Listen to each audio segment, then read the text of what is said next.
dalam keadaan bagaimanapun, kapan saja, di mana, tidak ada batas tentunya. Kita senantiasa ingat kepada Allah, walaupun nanti ada zikir-zikir khusus dalam hadis-hadis Nabi yang telah disepakati oleh imam-imam mazhab yang memang ada jumlah-jumlah tertentu. Tapi pada dasarnya, ya, di luar daripada itu kita senantiasa membiasakan diri untuk melapaskan zikir-zikir sehingga enak, ya, tidak sia-sia. Kalau sekarang ini kan orang kalau dalam keadaan santai tidak santai kan dia bersemayam dengan Androidnya, dengan HP-nya, sibuk kita dengan yang kita punya HP. Ya baguslah kalau konten-konten yang bagus, ya. Kalau konten-konten yang mutasyabihat, jadi itulah daripada waktu kosong, ya mudah-mudahan kalau kita ada iPhone, ada HP, dimasukkan aplikasi seperti Quran, ya masih ada lah, kita masih jauh dari sia-sia. Tapi ya itulah tentunya ijma ulama, utamanya kontemporer, ya, ulama-ulama ijma, ijtihad, tentunya nilai pahala kita mengaji dengan HP pasti beda dengan mushaf, ya. Pahalanya beda, karena dengan mushaf tentunya ada kekuatan, ada pahala tersendiri. Tetapi alternatif paling tidak selamat daripada lalai, ya. Jadi daripada lalai, ya bisa buka HP sambil zikir, sambil ngaji.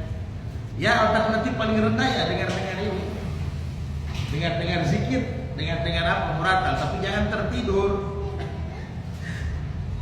Bukan kita yang dengar, tapi tetap kita biasakan sedaya upaya lah, ya. Kita membiasakan bagaimana senantiasa lidah basah dengan zikrullah, ya. Karena apa? Tidak ada yang bisa menyelamatkan orang dari azab Allah kecuali zikrullah. Jadi dijelaskan sama para ulama,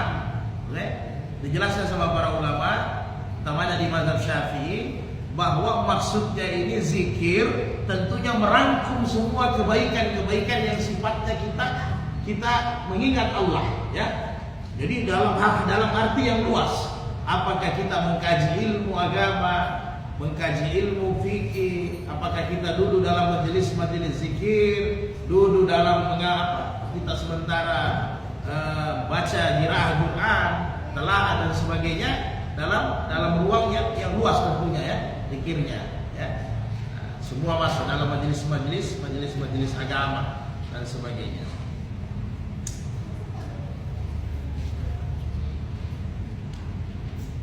An Nabi Hurairah radhiyallahu anhu qala Rasulullah sallallahu alaihi wasallam, ma jalasa qaumun majlisan yazkurunallaha fihi. Tidaklah, kata Rasulullah, orang dulu satu kaum dulu dalam majelis yang mereka mengingat Allah. Dalam majelis ini yang dijelaskan oleh para ulama bahwa yang disebut dengan majelis zikrullah itu ada beberapa macam, ya. Termasuk di dalamnya kita mengkaji Quran, kemudian kita mengkaji ilmu-ilmu agama, itu kita duduk dalam majelis yang Allah yang Rasul jelaskan, al-mutajalisuna fillah. Betul-betul kita duduk karena Allah semata-mata untuk belajar agama, ya. Tidaklah mereka berkumpul, ini hadisnya populer, ya. Illa hafathumul malaikah, maka malaikat pasti telinga kita sebagai fadilah ilmu lah, ya. Wa ghasyatuhur rahmah, diliputi dengan rahmat, ya, itu pasti. Wa zakarullahu fi man indah, nama kita disebut oleh Allah seolah-olah kita dekat sekali dengan Allah seperti para malaikat. Begitulah kira-kira, ya, orang-orang yang senantiasa dulu belajar. Kemudian beberapa ulama seperti Imam Syafi'i, Ibnu Syekh Al-Khaitabi juga mengatakan begini, bahwa fadilah, keutamaan belajar daripada ilmu dulu dalam majelis fikih khairu min ibadati syittin, lebih baik daripada 60 tahun kita ibadah. Kenapa? Imam Syafi'i, Imam Khaitabi menjelaskan bahwa memang kalau kita ibadah harus ada petunjuk. Kalau tanpa belajar tidak mungkin kita tahu petunjuk, kan begitu. Jadi pentingnya, sehingga di ulama-ulama yang kafah majelis fikih, majelis ilmu itu kafat limin majelis zikir yang memang lafaz langsung, ya, zikir yang dalam arti lisan, zikir zikir lafaz. Jadi ada hal-hal tertentu keutamaan kita duduk dalam majelis ilmu itu jauh lebih besar nilai pahalanya dibanding kita duduk dalam kesendirian, apalagi kita sementara berzikir. Karena pasti kalau mau pahalanya pasti jemaah yang jama'i yang lebih banyak pasti lebih banyak pahalanya, keutamaan. Kemudian saudaraku sekalian, dan masih dari Abu Hurairah radhiyallahu anhu kala Rasulullah SAW, man ka'ada qaumun mak'ada lam yazkurullaha fihi wa lam yusallu 'ala nabi sallallahu alaihi wasallam illa kana 'alaihim hasratan yaumal qiyamah. Akhraja Tirmizi wa qala Tirmizi hadis hasan. Ini hadis hasan kata Imam Tirmizi ya. Jadi tidaklah kata Rasulullah, tidaklah satu tempat tidak dipakai berzikir. Jadi di mana kita berada, di situ tidak ada zikir. Kemudian di dalamnya juga tidak ada salawat kepada Nabi, ya, kecuali nanti di yaumil qiyamah hasratan. Kita pasti menyesal, ya. Artinya inilah orang-orang ibadah, dimanapun dia bisa mewarnai, ya. Kita orang-orang ibadah bisa mewarnai dimanapun kita berada. Jadi tempat manapun, sekalipun pasar, itu tempat di pasar bisa menjadi majelis agama dengan pembicaraan kita kepada kebaikan, minimal bicara yang baik. Kemudian ulama juga menjelaskan salawat Nabi pada dasarnya bukan hanya salawat yang kita lapaskan Allahumma salli ala sayyidina Muhammad, tapi di mana saja kita hidupkan sunnah-sunnah Nabi, kita amalkan sunnah-sunnah Nabi, kita bersama dengan Nabi pada dasarnya, ya. Nah, jadi di mana saja kita hidupkan agama, hidupkan sunnah Nabi, jangan hanya di masjid, karena memang masjid tempatnya rahmat Nabi. Justru kita berupaya dimanapun kita berada, tempat-tempat manapun kita bisa warnai dengan zikir-zikir, ya, dengan majelis-majelis kebaikan. Kemudian saudaraku sekalian, di bab-bab terakhir ini semua doa dengan zikir. Sebagaimana Ayyub al-Ansari radhiyallahu anhu qala Rasulullah sallallahu alaihi wasallam, man qala la ilaha illallah wahdahu la syarika lah, tidak ada tuhan selain Allah yang tidak ada syarikat baginya, lahu mulku wa lahul hamd, dialah pemilik kerajaan, walal hamd, dia juga yang terpuji, wa huwa ala kulli syai'in qadir, maka tidak ada yang wa huwa ala kulli syai'in qadir, dia berkuasa atas segala sesuatu, asyra marratin, 10 kali, kana kaman a'taka arba'ata anfusi min waladi Ismaila, muttafaqun alaih, Bukhari Muslim. Jadi kata Rasulullah, ini dalam versi hadis Bukhari Muslim, di hadis yang lain itu ada yuhyi wa yumitu, tidak ada masalah kata para ulama. Jadi ada yang tidak ada yuhyi wa yumitu, la ilaha illallah wahdahu la syarikalah, lahu mulku, sampai wa huwa ala kulli syai'in qadir, asyara marratan, itu 10 kali, maka kita berpahala seolah-olah membebaskan 14 budak. Lalu di bab perbudakan lalu pernah sudah kita bahas bagaimana pahala membebaskan satu budak, ya. Membebaskan satu budak kata Nabi kalau kita ikhlas, maka bisa menjauhkan diri kita dari neraka. Jadi luar biasa. Hanya la ilaha illallah wahdahu la syarikalah, lahu mulku wa lahul hamd, wa huwa ala kulli syai'in qadir, sudah bisa kita mendapatkan 14 pahala membebaskan budak. Nah, dijelaskan di sini sama para ulama, Imam Ahmad, Imam Abu Hanifah, hampir ijma' 4 mazhab bahwa ini mustahab, ya.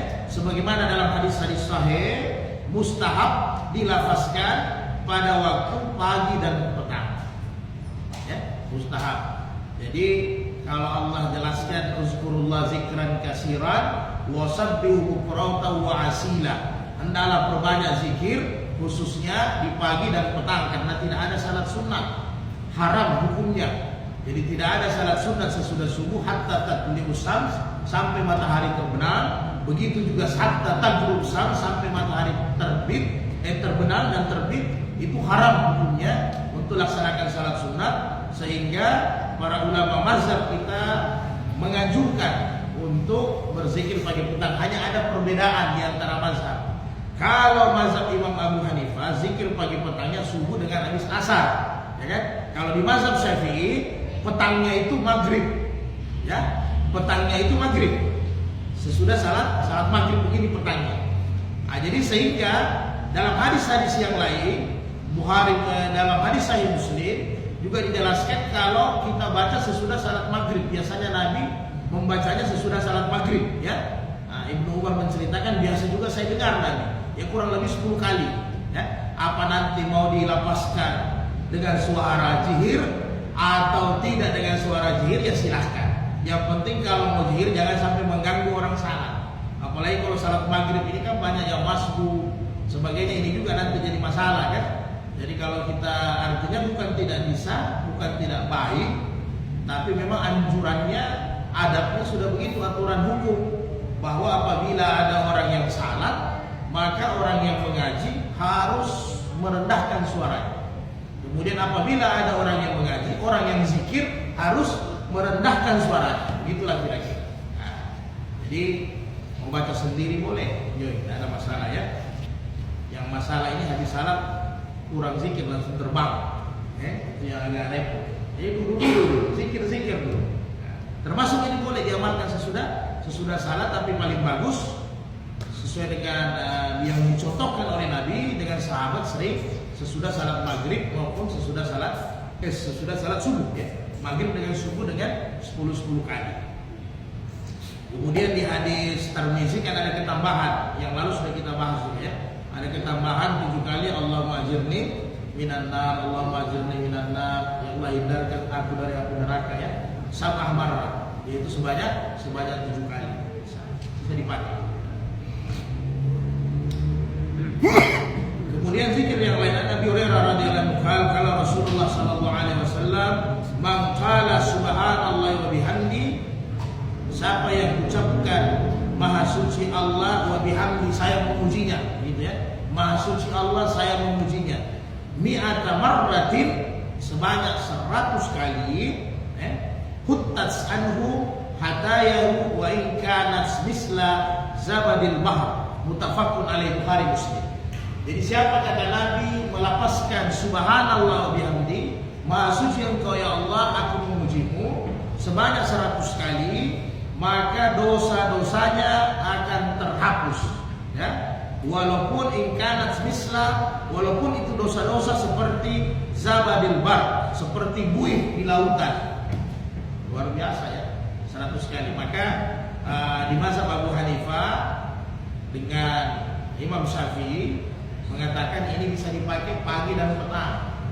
Jadi bisa kita pakai pagi dan petang. Subhanallah bihamdi, subhanallah bihamdi. Di hadis lain ada sambungan. Di An-Nasai ada sambungan dengan derajat hasan, subhanallah bihamdi, subhanallahil azim. Ya, ini bisa dipakai 100 kali paling bagus. Biasa. Yang pamungkas, nanti ada juga yang pamungkasnya simpel.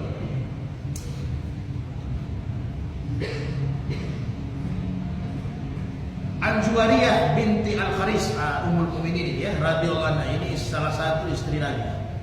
An Juwariyah qalat qala li Rasulullah sallallahu alaihi wasallam, Rasulullah berkata kepadaku, laqad qultu ba'daka arba'a kalimatin law uzina wa law uzinat bima qulta min munzul yaumi la wa'zitahunna subhanallahi wa bihamdi adada halki wa rida nafsihi wa zinatal arshihi wa midada kalimatihi, akhrajahu Muslim.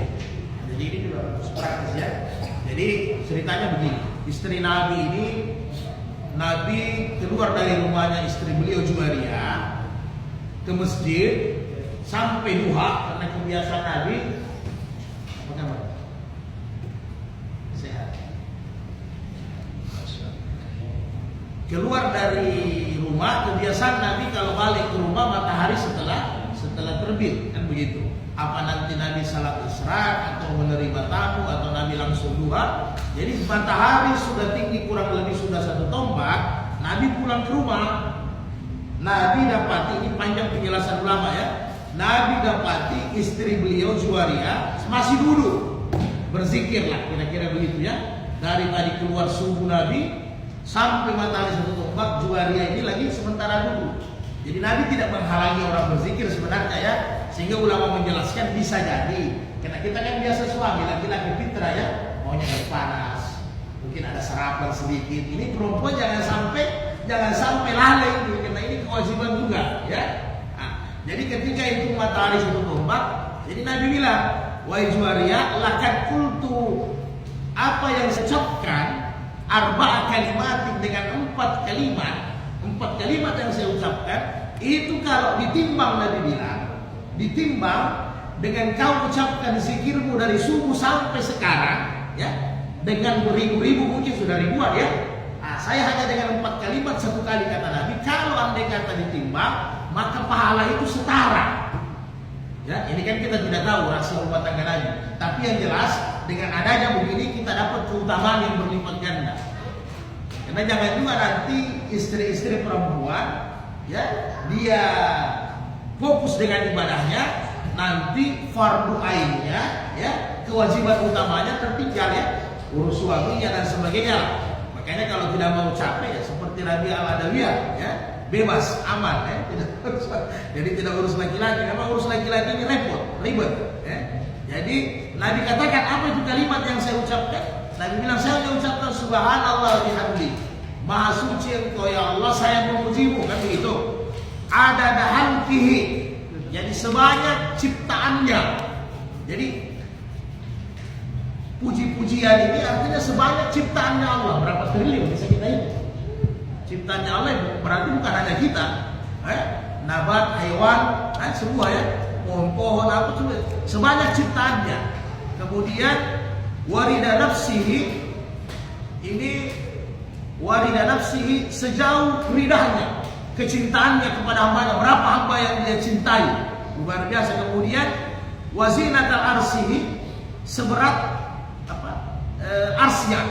Ars ini kan kita tidak tahu ukurannya, di atas ya, di sidratal muntaha, sebesar itu. Kemudian wa midada kalimatihi, yaitu tentunya sebanyak tinta-tinta yang dituliskan untuk kalimat-kalimat. Jadi berapa banyak tinta-tinta? Banyak ya. Jadi kita bisa pakai. Jadi sehingga Nabi bilang, saya ucapkan subhanallah bihamdi, adada halki, warida nafsi, wazinatal arsi, wa midada kalimati. Itu luar biasa. Tapi jangan, masih ada lagi yang fakultas banyak ya. Ada juga di Darul Mansur, di satu kitab Hasan, barang siapa yang ucapkan la ilaha illallah wahdahu la syarikalah, bukan ya, ahadan samadan, lam yalid wa lam yulad wa lam yakul lahu kufuwan ahad. Miliun, 2 juta kebaikan. Nah, ini lebih praktis. Jadi santai-santai dulu, sandar-sandar, minum air panas. La ilaha illallah la syarikalah, ahadan samadan, lam yalid wa lam yulad wa lam yakul lahu kufuwan ahad. Selesai. Jadi kalau ente punya gaji 1 bulan 6 juta, ya, baca 3 kali ini, alhamdulillah sudah terima gaji. Tinggal zahirnya tidak apa lagi ya. Artinya batinnya sudah terima gaji. Ya, baca, diperbanyak, praktis. Jadi ente zikir sampai 2 juta berapa kali, berapa lama ya? Nah, artinya itulah Nabi juga kasih berlomba-lomba sahabat. Kenapa Nabi, ada penjelasan para ulama, kenapa Nabi Imam Tirmizi kasih begini Juwairiyah ini ummul mukminin, termasuk istri Nabi yang tua, sudah agak besar badannya, seperti istri Nabi yang lain, Sauda. Kan ada beberapa istri-istri Nabi yang tua, ya, Juwairiyah, Sauda, Ummu Habibah. Bahkan Sauda ini dengan Juwairiyah, jatah bermalamnya Nabi sebagian dikasih sama Aisyah, sebagian dikasih sama Aisyah, tapi bukan seksnya ya, karena istri-istri Nabi takut jangan sampai Nabi tiba-tiba meninggal, banyak nanti hukum-hukum agama, banyak nanti hadis-hadis yang tidak sempat dipelajari sama Aisyah. Jadi alangkah bagusnya waktunya Aisyah lebih banyak Aisyah nanti belajar sama Nabi, ya, karena yang tua-tua ini ingatannya sudah tidak bagus. Dan kan sudah terbukti setelah Rasulullah meninggal, selain selain sahabat-sahabat yang ahli fatwa, mungkin Zaid bin Sabit, Ali bin Abi Thalib, Utsman bin Affan, Umair, Ibnu Mas'ud, Ibnu Abbas, satu di dalamnya adalah Aisyah. Bahkan ulama-ulama hadis menyusun Aisyah 5 besar dari hafalan-hafalan sahabat setelah Abu Hurairah, Ibnu Abbas dan sebagainya. Jadi luar biasa. Jadi maksudnya itu ya, jangan nanti kita larinya ke negatif. Jadi selalu bukan begitu maksudnya. Jadi istri Nabi ini paham kalau terlalu lama umpamanya jatahnya sekian hari, lebih baik kasih Aisyah supaya belajarnya Aisyah full.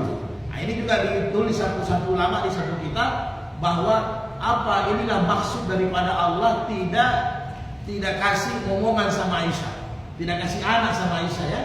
Nah, seandainya Aisyah diberikan anak, Nabi lagi ada anak, memang agak repot Aisyah belajar. Kenapa? Perempuan harus ada yang alim, karena banyak permasalahan sahabi di zaman Nabi langsung dieksekusi sama Aisyah, kecuali Aisyah tidak tahu, belum tahu. Jadi kalau seandainya tidak ada pendamping Nabi yang bisa menjelaskan hukum ahkam agama, baik dari tafsir, baik dari syariat, maka akan susah Nabi, bisa-bisa Nabi kecapean. Kemudian ada batasnya juga wanita-wanita kan.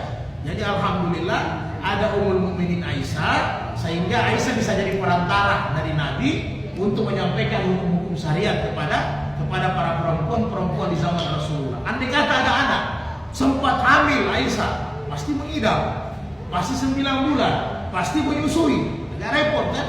Jadi itulah hikmah Allah tidak sempat berikan anak kepada Aisyah. Jadi yang perempuan yang tidak punya anak harus ikut ini Aisyah. Kalau memang Allah belum kasih anak, maka usahakan jadi ahli hadis, hafal hadis banyak-banyak, belajar agama banyak-banyak. Nah, kira-kira begitu. Dan masih banyak lagi keutamaan zikir yang lain ya, kelebihan zikir yang lain. An Abi Sa'id Al-Khudri radhiyallahu anhu qala Rasulullah sallallahu alaihi wasallam al-baqiyatus salihatu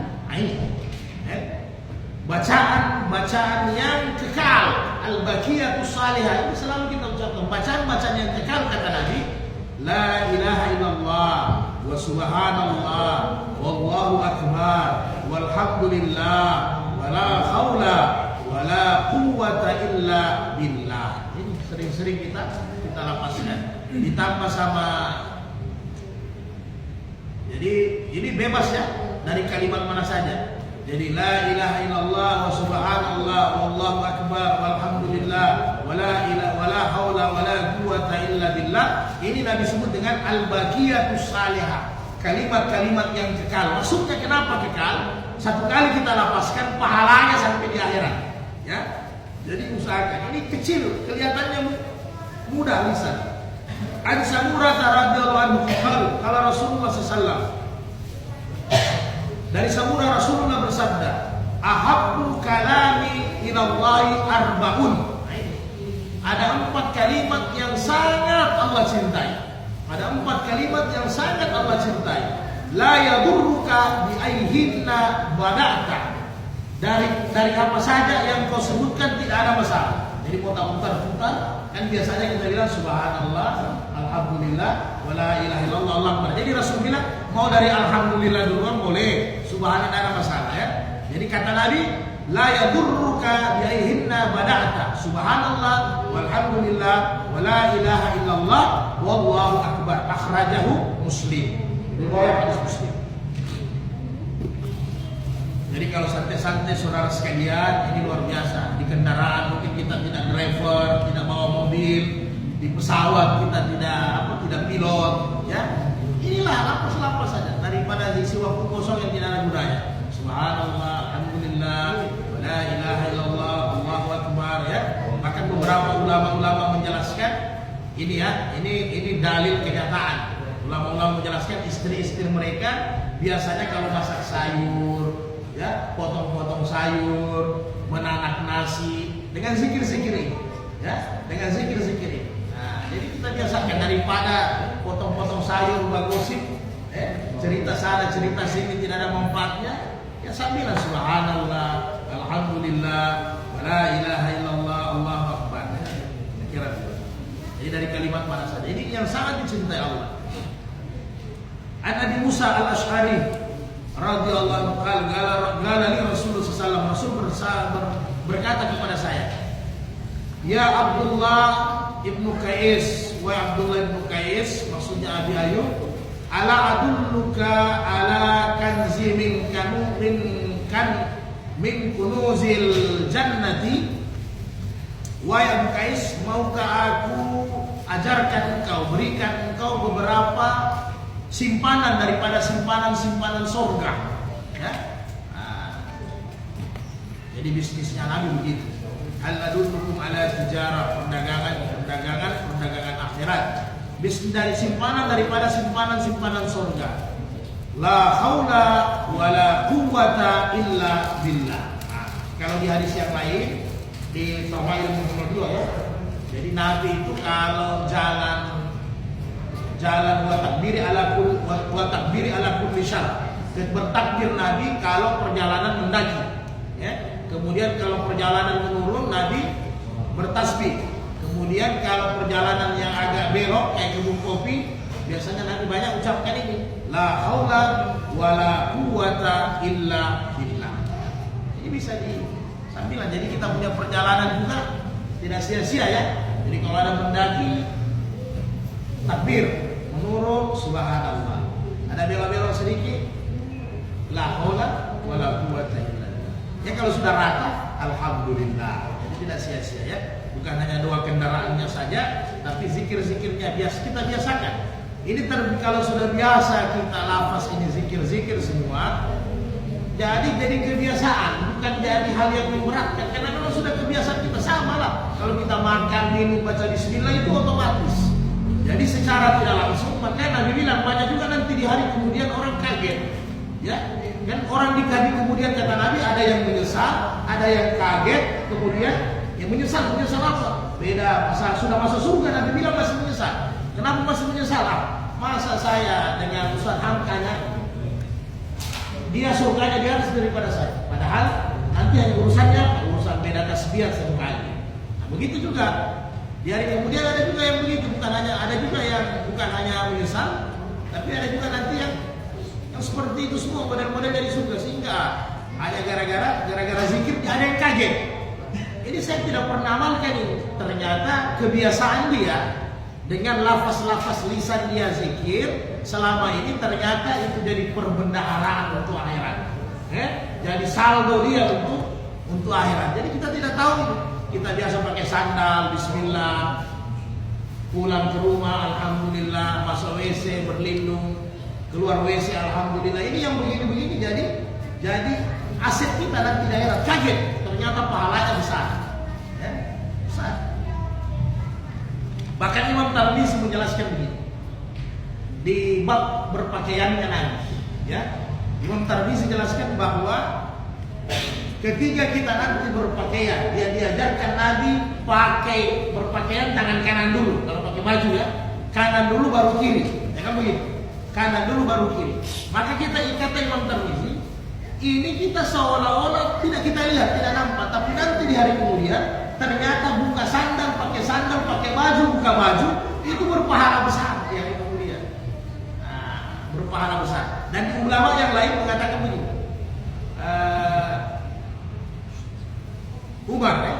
Pernah Syekh Umar mengatakan begini.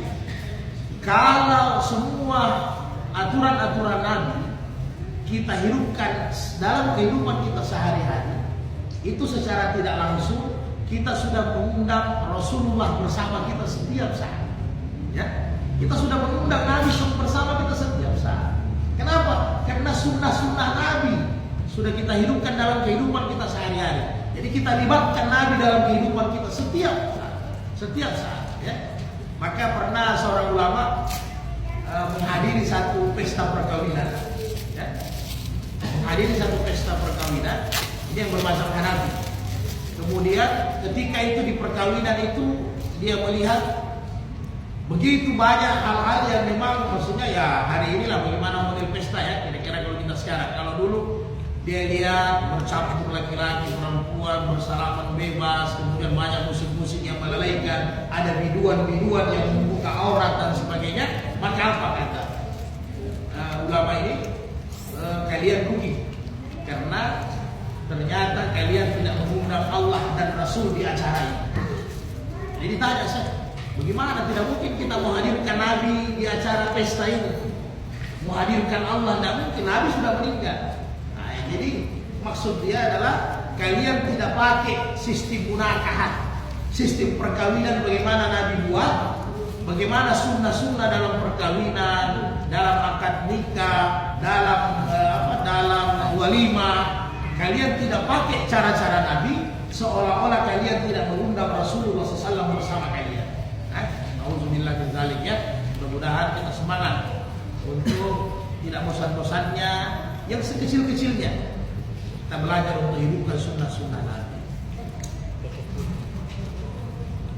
Jadi salah satu perbendarahan surga, la haula wala quwata illa billah ya.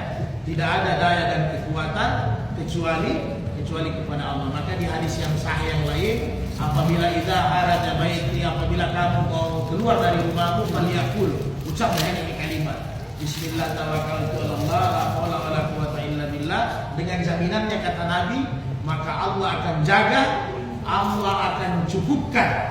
Jadi sehingga para setan-setan akan berkata, kalian tidak bisa mengganggu ini hamba. Jadi ini dipakai untuk cari nafkah. Sehingga ulama menjelaskan kenapa dipakai doa ini. Ketika kita nanti dapat harta dari mencari nafkah, dari kerja, kita sudah dapat dalam bentuk duit, maka kita tidak seperti karun, kata para ulama. Jadi kita tahu bahwa harta yang kita dapat bukan karena kepintaran kita, bukan karena kekuatan kita, bukan karena kecerdasan kita, tetapi semata-mata rezeki yang Allah berikan kepada kita. Kenapa? Karena kita punya skill, kita punya kecerdasan, kita punya mahir dalam perdagangan, mahir dalam jual beli, ya tentunya dari Allah kan, ilmunya Allah semua miliknya Allah, tidak ada punya kita, semua titipan. Nah, kira-kira begitu. Diamalkan, keluar rumah itu bagus. Bahkan ada ketambahan dari Imam An-Nasai, la haula wala quwata illa billah, la malja minallahi illa ilaihi. La malja minallahi illa ilaihi. Artinya kurang lebih tidak ada tempat berlari dari Allah kecuali hanya Allah. Nah, ini lebih menguatkan akidah ya, lebih menguatkan tauhid. Jadi tidak ada tempat bersandar, tidak ada tempat lari kalau susah, tidak ada tempat saya meminta, tempat saya bergantung kecuali hanya kepada Allah semata. Luar biasa ya. Ani Nu'man bin Bashir radhiyallahu anhu, ani Nabi sallallahu alaihi wasallam qala. Ini masuk doa. Inna du'a huwal ibadatu rawahu arba wa sahihahu at-Tirmizi. Disahihkan oleh Imam Tirmizi. Kata Rasulullah SAW bahwa sesungguhnya doa itu adalah ibadah ya. Jadi di samping zikir maka dipartnerkan dengan doa. Jadi sehingga kata Imam Nawawi, nanti lihat di syarahan Sahih Muslim, maka salah satu aturan adab kita berzikir ya, sesudah berzikir alangkah bagusnya.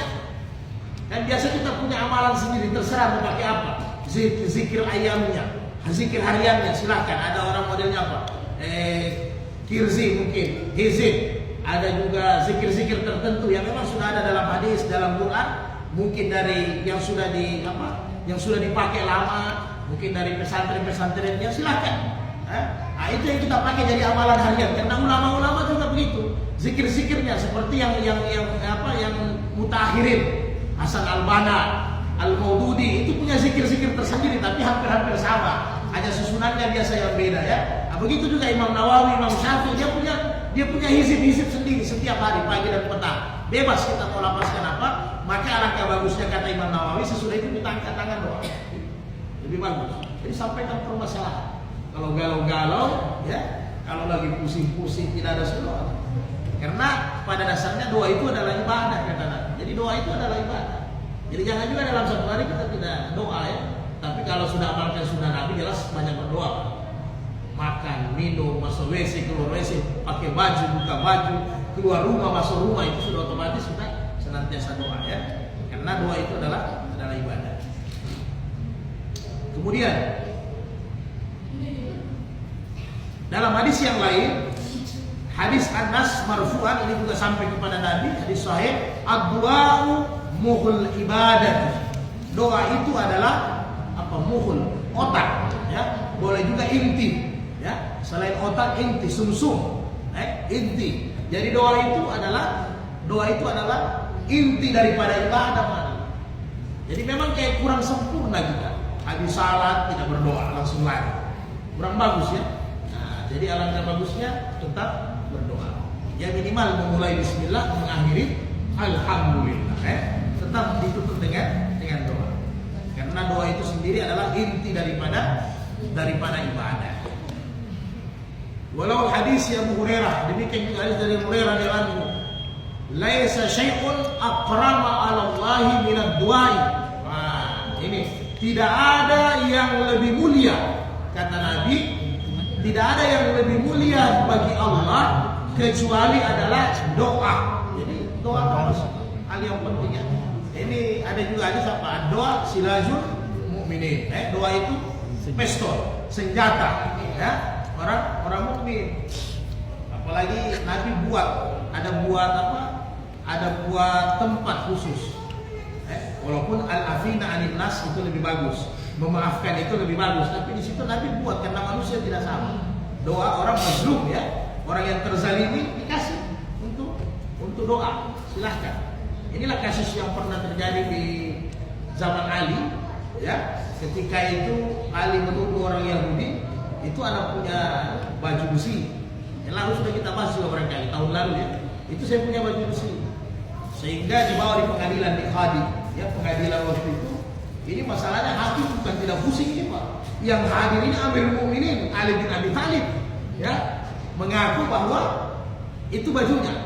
Setelah dalam pengadilan, dalam Qadi, dalam hakim tidak bisa membuktikan, ya kan begitu.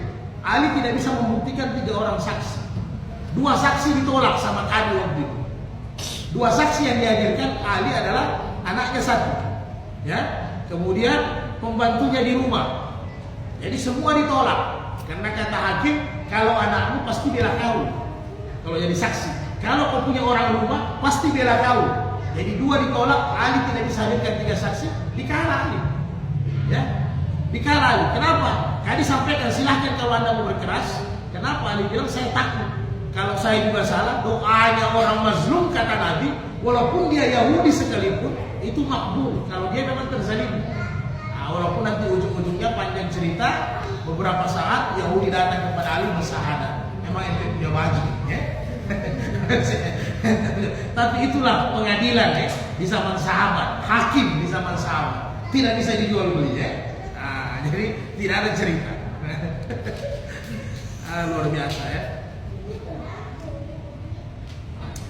Jadi doa zikir itu penting. Ada juga di Hayatus Sahabat satu hadis yang panjang kisah, tiba-tiba ada satu sahabat sebelum makan suara bismillahnya itu agak terdengar.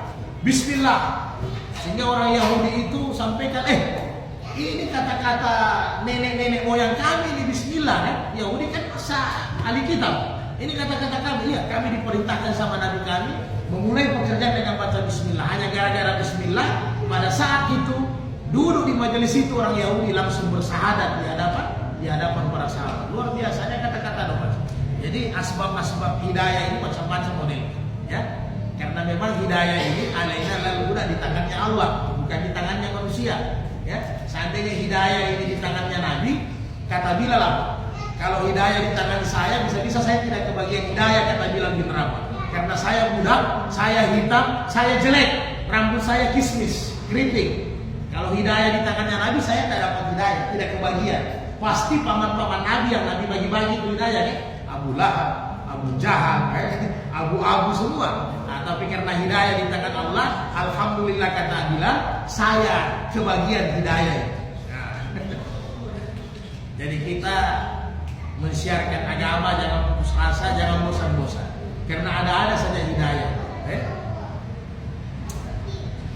An Anas radhiyallahu anhu qala Rasulullah ad-du'a bainal azana wal iqamati la yuraddu, akhraja An-Nasai wa sahihu Ibnu Hibban, disahihkan oleh Ibnu Hibban. Jadi kata Nabi, salah satu doa yang doa yang terijabah cepat, biasanya cash, itu antara bainal azan wal iqamah, antara azan dengan iqamah. Jadi boleh diamalkan itu. Makanya orang-orang saleh dulu, para sahabat, tabi'in, tabi'in, ya, kita dengarlah bagaimana dulu Imam Malik kalau sudah habis mengajar, apalagi habis azan dengan iqamah, dia khusyuk, apalagi waktu-waktu yang tidak ada salat sunatnya, walaupun dibolehkan salat sunat. Misalnya sebelum salat asar orang-orang saleh biasa lebih banyak gunakan untuk doa daripada ya salat sunat, ya, karena kalau sebelum asar, sebelum isya, dia istilahnya sunnahnya gairah muakkad, ya. Jadi gairah muakkad yang tidak terlalu dipentingkan sama Nabi. Sebelum maghrib, ya silahkan dibuat supaya menunggu jamaah lebih banyak. Tapi biasa orang-orang saleh lebih banyak gunakan, apalagi maghrib. Sehingga ada satu ulama, saya lebih suka berdoa antara azan dengan qamat di waktu maghrib pada saat petang pergantian malaikat, katanya. Nah, jadi kita doa. Itu lebih muji. Yang banyak-banyak problem, banyak-banyak sakit kepala dengan keluarga, dengan anak-anak, dengan istri, dengan pekerjaan, angkat. Kita ini kan hamba, angkat. Jadi kalau mau efisien, Nabi kasih tips, salah satunya antara qamat dengan azan, antara azan dengan qamat. Jadi sesudah azan mau qamat itu bagus. Tapi jangan ente paksa bukan muazin, jangan ente qamat karena masih doa. Otomatis itu ya. Yang juga terlalu panjang-panjang nanti seperti di roda itu. Kalau di roda itu kejam itu, biar orang sujud. Makanya ini tips lagi, mumpung saya ingat. Kalau tuan-tuan semua saudara saya yang haji atau umrah, kalau masuk di roda, jangan manfaatkan doa, jangan sesudah salat. Kalau dipakai sesudah salat doa, ditendang itu sama askar-askar itu. Jadi cara doanya manfaatkan di waktu sujud terakhir, ya. Jadi supaya tidak, karena kalau itu askar, kalau dia sudah lihat ya ada juga yang bebas itu rezeki lah. Kalau dia sudah lihat ente doa terlalu panjang, sudah dia tarik itu. Dia sudah tarik. Makanya manfaatkan doa di roda ketika kita sementara sujud terakhir dari salat. Nah, manfaatkan memang doa di situ. Dan itu perintah Nabi.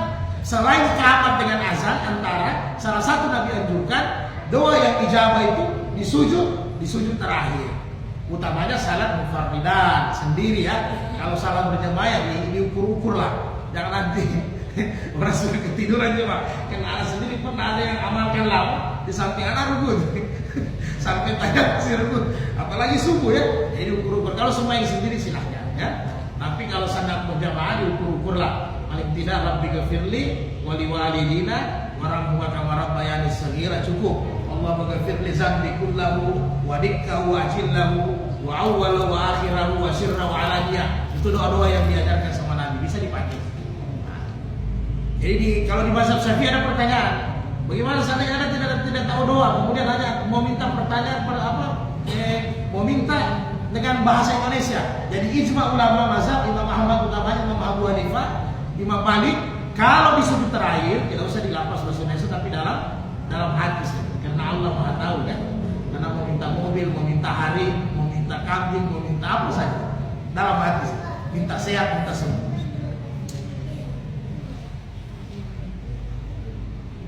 Sedikit lagi. Terakhir.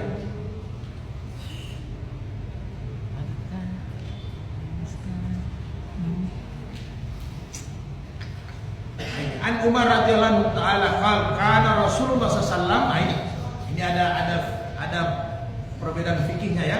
Idza madda yadayhi fid du'ai lam yuradduhuma. Nabi ketika berdoa mengangkat kedua tangannya, kemudian lam yarudduhuma hatta yamsahihima wajhahu. Akhraja Tirmizi, hadis Ibnu Abbas, dari Ibnu Abbas, hadis hasan. Jadi Nabi apabila berdoa mengangkat tangannya, Nabi tidak turunkan tangannya kecuali nyapunya di wajahnya. Jadi di mazhab Syafi'i ini dipakai.